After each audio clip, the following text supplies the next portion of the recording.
Well, welcome. This is the 86th annual Cold Spring Harbor Laboratory Symposium. This year's theme is biological timekeeping. My name is Rebecca Leshin. I'm Executive Director of the Banbury Center here at Cold Spring Harbor Laboratory. And I'm so pleased to be bringing you today Professor Selma Masri, who is at the University of California, Irvine. Welcome, Selma. Thank you very much. It's really nice to be with you chatting virtually today. This is really wonderful. Yes, and coast to coast, we're really hands across the nation. So I want to start out, we don't have much time, but I want to start out, I think it's always interesting to me and I think important for others to know about how you got to where you are. And so I wonder if you can talk, I know you started out, at least in your graduate work, squarely in cancer biology. So I wonder, you can go back as far as you want, but sort of talk about your progression to the circadian field. Yeah, I'll just even, a step further back beyond that. I actually, my scientific career actually got started when I was an undergraduate student at the Claremont colleges in Southern California. I actually was hired in a lab washing dishes. At the time, we were using glass serological pipettes, and we were using the canisters, with bleach. Yes. And you basically change that from a 10% bleach solution going down to washing, autoclaving. And I was asking questions and looking over people's shoulders. And I actually had a professor at the time who really took interest in me and took me under his wing. And it was wonderful. That was my first intro to lab-based research. I was basically washing dishes in a lab, which I think is really important because it really says that I think it doesn't matter your background. It's just showing interest and really just asking questions and just being present. And, I think that really goes a long way. Absolutely. Yeah, my graduate work actually was in cancer biology, and I then moved into circadian rhythms. I actually trained with the late Paolo Sassone Corsi, and I heard him give a talk at a meeting, and I was blown away by this concept of, this internal biological clock. I was struck by it, the idea that there is control at many levels, and including an epigenetic control, which is actually what he was talking about at the time. And I was fascinated by this. My training as a graduate student was in transcriptional control of the estrogen receptor, and this idea that there was actually, this potential multi-level control that could be dictated by the clock, and how the clock can direct the epigenome was something for me that was just absolutely fascinating.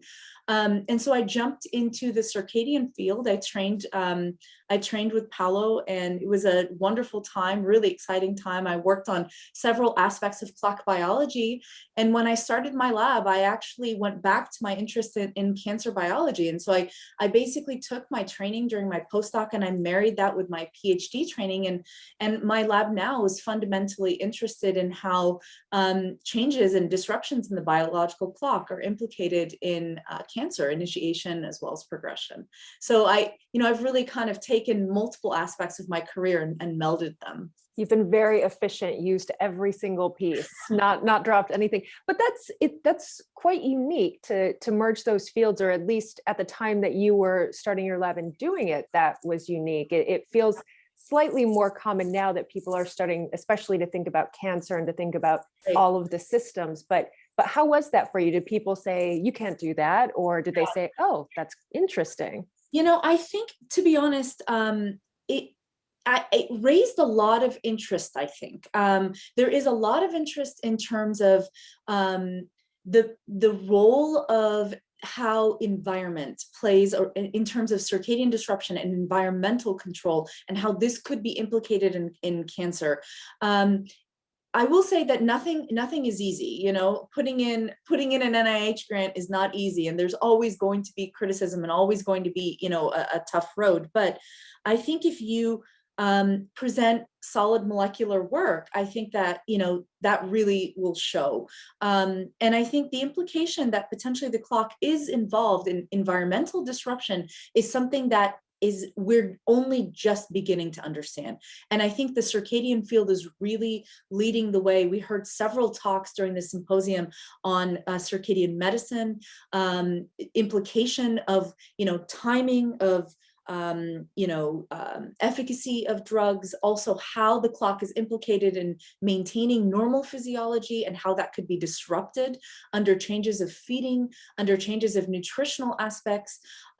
This has a lot of very interesting implications actually for the incidence of early onset cancers. So there is a really interesting rise in early onset cancers that we don't quite understand how these cancers are happening, but we think actually that there's an interesting correlation between extended light periods, light at night exposure, late night food timing, the type of food we're eating. And so this actually, we have a long way to go, but there actually could be very interesting connections there that, we're really excited about exploring. And I think the clock field has the perfect avenue to do that because we have the proper tools to dissect these questions on a genetic level. So yes, and that's exactly what you're doing and what you presented at the symposium. I was happy that I could make your talk. It was really exciting and took me back to some of my past in molecular biology, some of those very complicated intracellular pathways. But I wonder if you could give us just a really brief overview of what you talked about at the symposium. And I do have some questions, but I'll before I jump in, I'll let you give the summary. Sure. Yeah. Thank you. So my lab has been interested actually in cross-tissue communication, and we study this in tumor models. The model that we use actually is a lung cancer model that was developed by Tyler Jacks, and Tyler's lab generated this beautiful model that really, it's a model of human non-small cell lung cancer. It harbors a KRAS activating mutation and knockout of P53. We use this model actually, and this model actually develops cancer-associated cachexia, which is a very serious wasting syndrome, and it has many issues associated not just with quality of life, but also drug efficacy, and basically how these patients are responding to their chemotherapy, to their targeted therapies. So we've been interested in really dissecting at the molecular level and physiological level what are the manifestations of cachexia. And one of the things that we actually identified was that one of the circadian transcriptional repressors, reverb alpha, is able to control glucose production in the liver. So this is a pathway called gluconeogenesis, and it's a pathway that is responsible for the production of glucose from non-carbohydrate sources. And so we actually identified that reverb alpha basically keeps this pathway in check. Under cachexic conditions, you basically degrade this repressor, which activates gluconeogenesis and activates glucose production from the liver. So this is really exciting. Yes. Because this actually means that we've identified first a circadian component that can really regulate this pathway under these pathological conditions, but it also establishes a potential communication cue from the tumor to the liver. And this is really interesting because it possibly suggests that there could be feedback of this hepatic-derived glucose back to the tumor to support tumor growth and development. So we're currently exploring that. And I think there's also the question of, if there's some sort of circulating factor, circulating signal, is this something that could potentially be used either in early detection, or could it be used as a treatment target? Is that something that you're thinking about? Precisely. So there are several things we're actually thinking about, and we're actually looking to test this in our system because, again, we have a beautiful genetic system to model this thanks to the work of Tyler Jacks. But we also have a way to modulate the clock, and that's really nice. We can also, so the cachexic model is known to be highly inflammatory, and also is known to be regulated by a deregulation of the balance between hormonal signaling that's mediated by insulin and glucagon.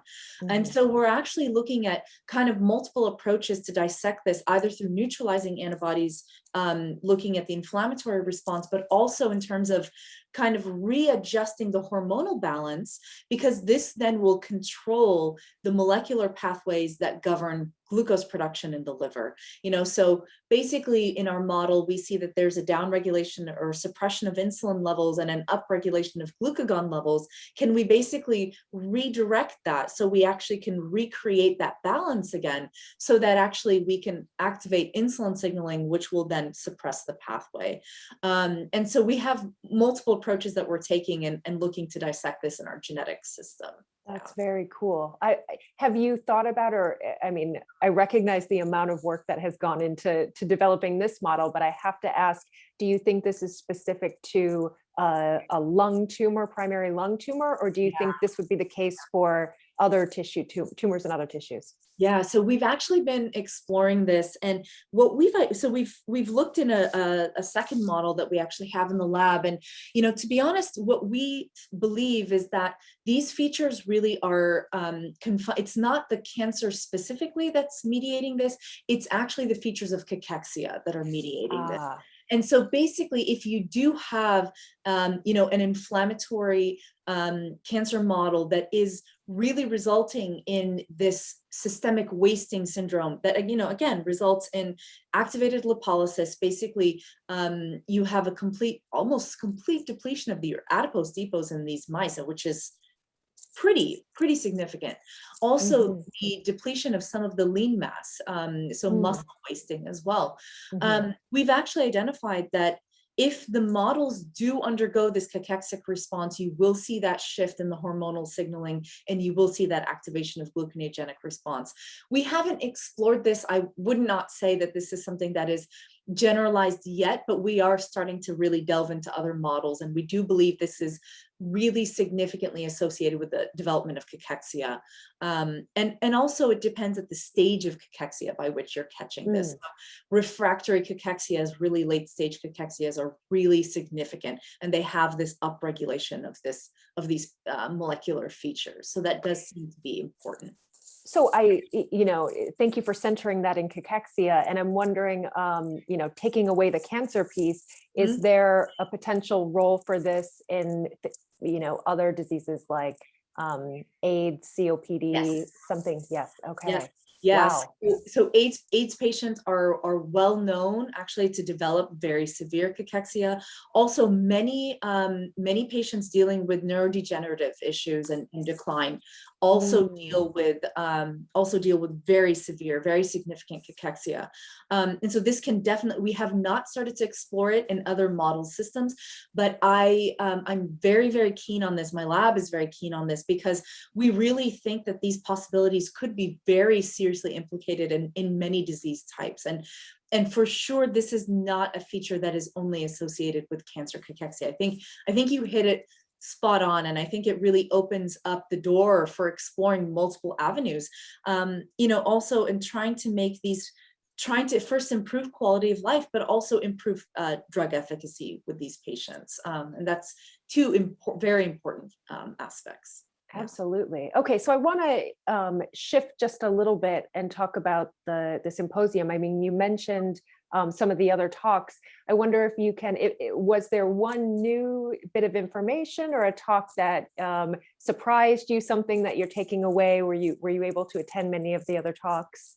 Yeah, so I will say I actually attended most of the symposium. For me, it was quite early in the morning, but it was fine. You get on Zoom, you get out of bed, you get your coffee, and you just get on Zoom, and it was great. I actually enjoyed several sessions and several talks. I don't want to name any one person in specific because I don't want to leave anyone out. But I have to say that there were several talks that absolutely blew me away. I was really, the first session was absolutely phenomenal. I thought actually the speakers in the first session were absolutely outstanding. I really, really enjoyed, not to be biased, but I really enjoyed our session on clocks and disease. I think, to be honest, there were several speakers that were really impressive, lots of really great work coming out of labs, especially here in Southern California. There's a lot of great science coming out of San Diego area, Orange County, and Los Angeles, and it's really, really wonderful. And also, I really enjoyed the session on communicating clocks, and this was a session that I think took me back to my postdoc work, especially, you know, I'm not doing work in this as so much, but you know, the idea that we can dissect these questions using nutrition and changes in nutritional cues, and specifically how we can dissect how these clocks are communicating specifically in the periphery, because it's really interesting. I think we're starting to understand from work from multiple people in the field that peripheral clocks actually have an interesting hierarchy, and it's not just that all clocks in the periphery are created equally. And this is a really interesting concept. I think we're still, as a field, starting to explore this and understand this and define it. But there's a lot of great work coming out of this area, and I'm really looking forward to the next few years. You know, as a field, we'll continue to dissect this, and it's really exciting. Yeah. Yes, and I think especially interesting considering at least the talks that I was present for on the peripheral clocks, which I agree were also very exciting. The liver, you know, right in your wheelhouse. The lungs, exactly. Yes. Yeah, it's really interesting. I mean, you know, I think also, you know, we're doing a little bit of this, but just from a different angle. We're exploring this basically by introducing a pathological condition and then asking how these communication cues are, how we can kind of disentangle these communication cues. I think you can also do it really beautifully from a nutritional standpoint, because these tissues, like the liver, for example, are so intertwined with feeding rhythms. And so when you alter the time of feeding, or when you alter these rhythms, you then can kind of dissect how these tissues communicate. And it's really exciting. Really yeah, great. and I think in more of public discourse, there's been a lot of discussion on nutrition and cancer, and eating, you know, diets to help or prevent cancer, and really missing the point about maybe timing of eating too, and adding that piece in would be something important also to get out into the public. No, you're absolutely right. I think you know, timing of eating, so when you eat, what you eat, and also how you're responding to those cues. You know, for example, there's been a lot of interest in the clock field looking at exercise and timing of exercise, and also I think with cancer patients, this has been really been an ongoing interest to look to see if actually exercise can help with the issues associated, for example, with cachexia, and to see if these aspects can be, you know, fine-tuned a little bit with, you know, timing of exercise or timing of food intake, and all of these aspects can help rejuvenate the clock or reactivate the clock. And I think this is an important question. Yeah. That's really very exciting. I want to shift a little bit away from research. We only have a couple of minutes left, but I do want to ask you about something that I think is important in science and isn't talked about quite as much, but I know you are a mentor to a lot of students. And I just wanted to ask you about you know, your approach to mentoring, how you see that as part of science, and being a scientist, being a professor and a PI, because, you know, you're supporting a lot of the future generations. Oh yeah, I take my role in mentoring really seriously. As I mentioned, someone took a chance on me when I was a young student. I've also had several phenomenal mentors during my PhD as well as my postdoc. And I think, to be honest, you learn by example. And I was really struck by this, you know, having lost my mentor very recently. I really truly believe that a mentor is someone who continues to impact your life even after they're gone. And a true mentor is someone who is, you know, impacts your professional career in ways that you may not even appreciate at the time. And I think that I've really, this past year has made me reflect on that in many, many ways. And I take my role as a mentor very seriously. I have in my lab 3 postdocs, a graduate student, And we, you know, we take everything day by day. We meet, we discuss, we help, we work together as a team. We have a very collaborative environment in the lab. And I think it's extremely important because the success of every one of them is a success for the group, is a success for every one of us. And, you know, every win is important, no matter what the size of that win. That's something actually that I learned from Paolo. Celebrate the achievements and learn to basically get up from, you know, we have our falls, right? But you have to a lot. Science is a lot of falls. The falls happen often, more often than the wins. But I think it's how you get up and how you keep going that is really critical. And I think that's something that, you know, comes with experience. And I think it's something that I'm trying to instill in my trainees, that it's not just the successes. Mentoring is also about, you know, the falls, and they can be tough, they can be hard to take, but it's about getting back up, you know, getting back up and moving forward. So yeah. That's great. And what a great legacy of your mentor that you're, you know, internalizing this and paying it forward. So that's wonderful. Yeah. So I'm going to end with a controversy, and you should feel free to abstain from answering the question if you feel that this could potentially affect your career. But as a circadian meeting, I have to ask you what your view on daylight savings time is. Oh, yeah. And you can answer this as a scientist, or you can answer this as a human, you know, just in the world. No, I really truly believe in all of the efforts that have been put forward by the circadian community, that daylight savings is something that we need to basically have a fixed clock, because this idea that you know, we need to shift the clock back and forth is not. There have been lots of you know, studies that have shown accidents increase during these hours related to daylight savings. You know, learning in classrooms is impacted by this. We need to basically have a set schedule, and the clock. I really do firmly believe and agree with the ideas that have been put forth by, you know, the circadian community from the scientific perspective. This definitely makes sense that we need to basically establish a fixed time for the clock, and it's very important.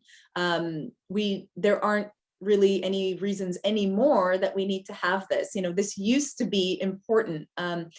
Now in our developed society, it really isn't. So yeah. Okay. Well, I appreciate you taking a stand on this. There have been others who don't quite want to go either way, but and the more that I hear from circadian biologists, the more that I think it should be done away with. So yeah, I agree. I agree. Yeah.